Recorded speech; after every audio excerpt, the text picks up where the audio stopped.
SMT Nation, we back. Nation, we got big news out of T-Mobile. Major acquisition. Looks to be official, and T-Mobile offered the press release and disclosure. T-Mobile's going to acquire US Cellular and a bulk of its assets. Let's talk about that here today in this video, and I'll give you guys what we know so far. Link for an article connected to the announcement will be provided down in the description. Ways to support us can be found there as well. Please do like and share this video. Subscribe if you're new here, and turn on the bell notification icon to never miss an upload from the SMT. All right, folks, T-Mobile acquiring US Cellular. No surprises. We've been expecting this. Rumor, smoke, fire, you guys know how it goes. We pretty much knew this was coming.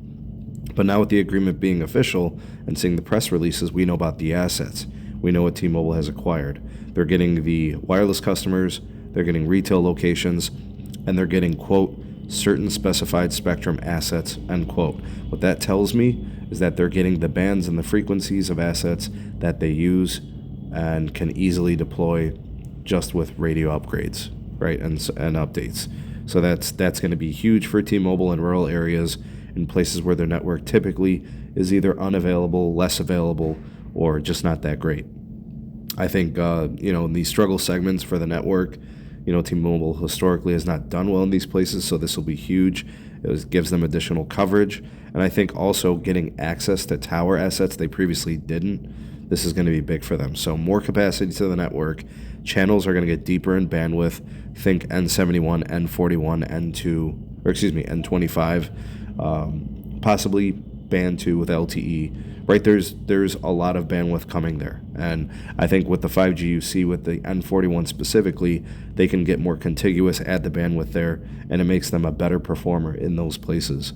With respect to value, which T-Mobile is claiming it brings more value to market, that's very questionable. I don't know if that's necessarily the case.